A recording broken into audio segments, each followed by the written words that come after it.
Assalamualaikum warahmatullahi wabarakatuh. Saleh dan Salehah, bagaimana kabarnya hari ini?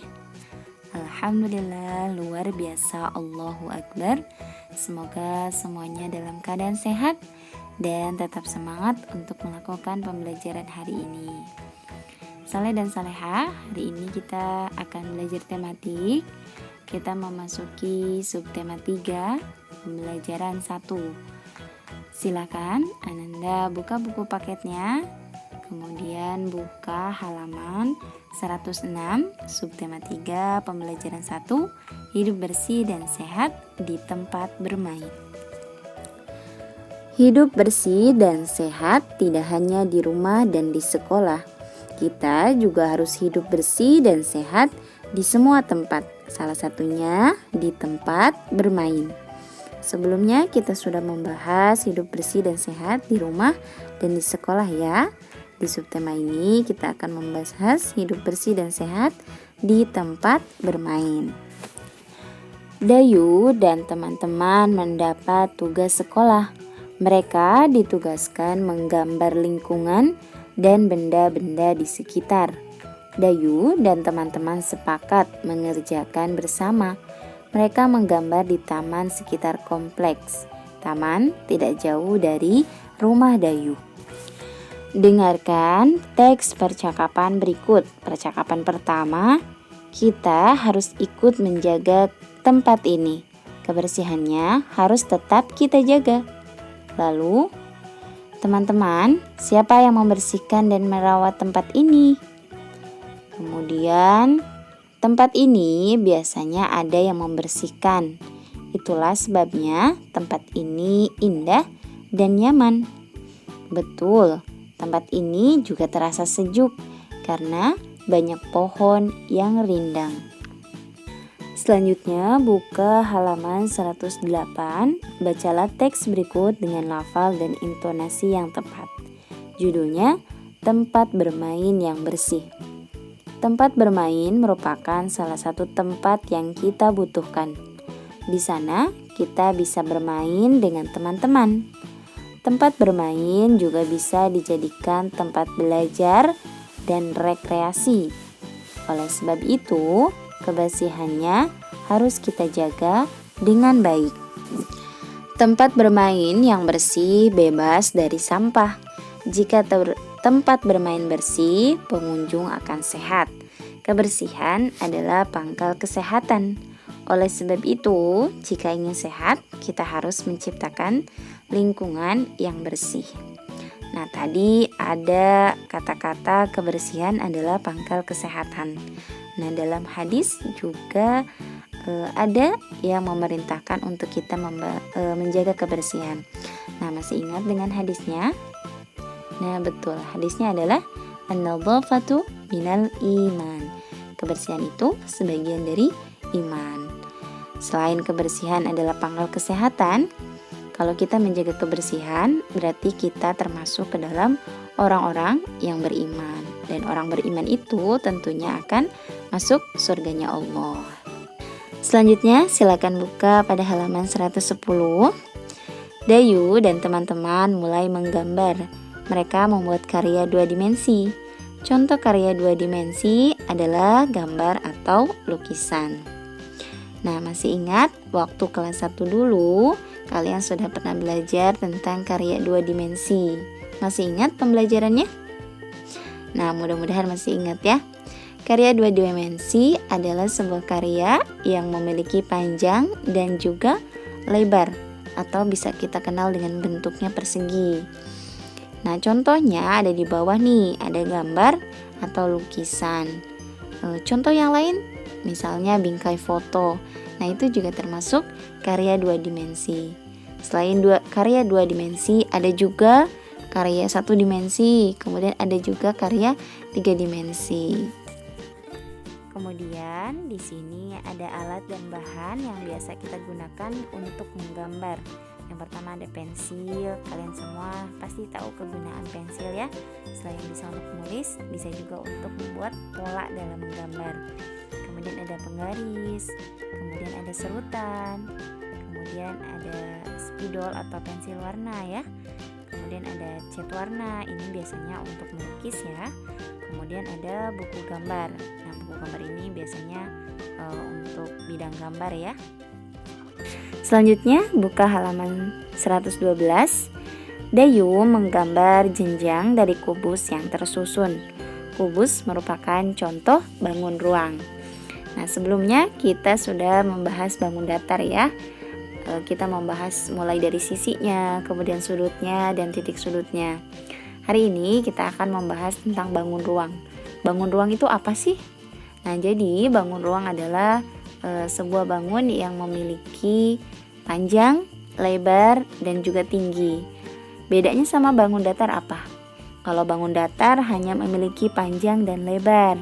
Kalau bangun ruang memiliki panjang, lebar, dan juga tinggi.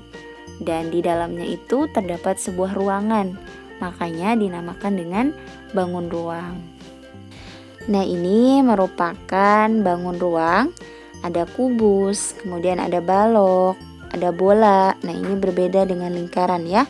Kalau lingkaran termasuk ke dalam bangun datar, kalau bola termasuk ke dalam bangun ruang. Kemudian ada tabung, kemudian ada kerucut, kemudian ada prisma segi 5, kemudian ada 5 segitiga.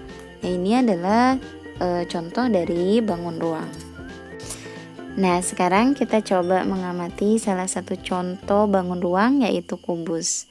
Nah, kita akan coba mencari ruas garis yang ada di bangun ruang kubus. Nah, kubus itu mempunyai 12 garis atau ruas garis ya. Yaitu ruas garisnya yang pertama, Butari akan kasih tanda warna merah ya. Ada AB, kemudian ada BC, kemudian ada CD, kemudian ada DA atau AD. Nah, ini adalah sisi yang bawah. Kemudian kita ke atasnya ada EF, kemudian ada FG, kemudian ada GH, kemudian ada HE. Nah, ini adalah sisi yang paling atas ya. Selanjutnya ada AE. Nah, ini yang sisi yang berdiri, yang tingginya.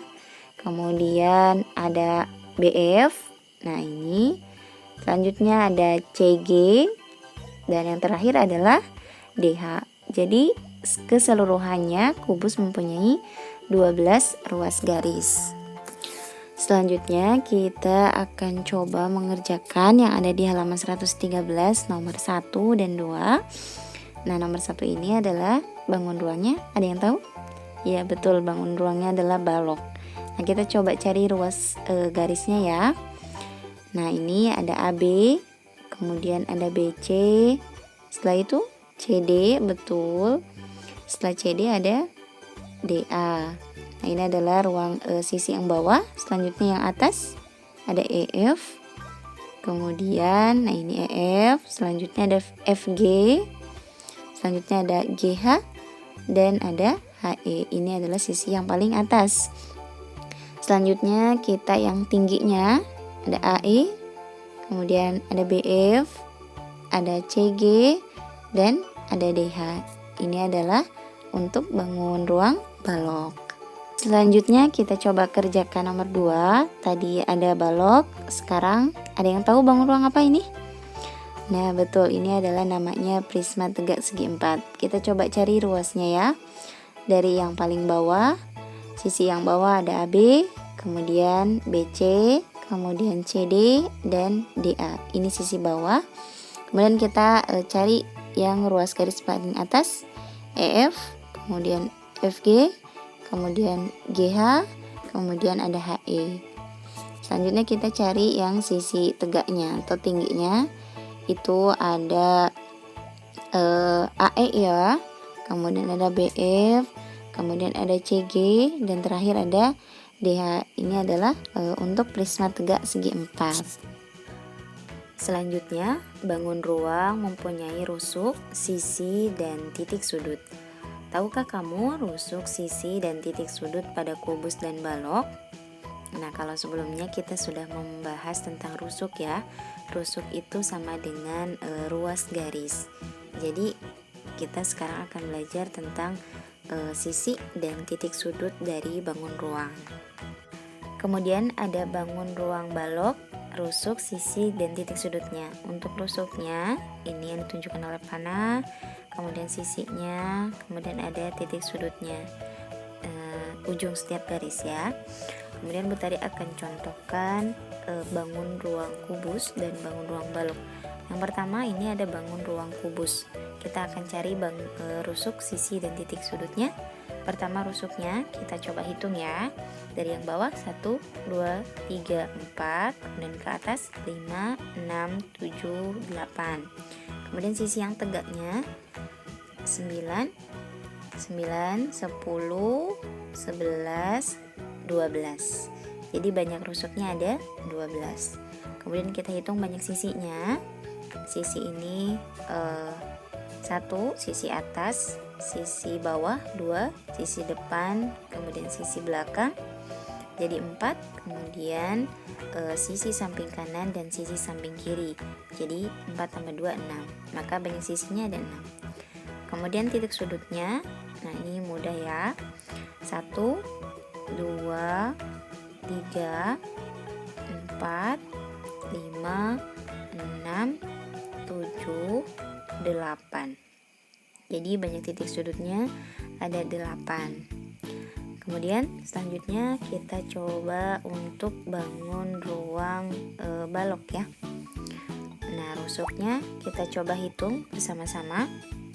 Kita hitung dari yang bawah 1, 2, 3, 4, 5, 6, 7, 8. Kemudian sisi tegaknya 9, 10, 11, 12. Jadi banyak rusuknya ada 12. Kemudian sisinya ada sisi yang atas 1, sisi bawah 2, sisi depan, sisi belakang jadi 4. Kemudian 4 tambah sisi samping kanan samping kiri jadi ada 6 ya sisinya. Kemudian banyak titik sudutnya 1, 2, 3, 4, 5, 6, 7, 8. Jadi banyak titik sudutnya ada 8. Baik, Soleh dan Soleha, itu saja untuk pembelajaran tematik hari ini. Semoga materi yang Bu Tari sampaikan hari ini Anda semua dapat memahaminya. Insya Allah untuk tugas nanti akan Bu Tari tulis. Kemudian hari ini adalah hari terakhir pembelajaran tematik.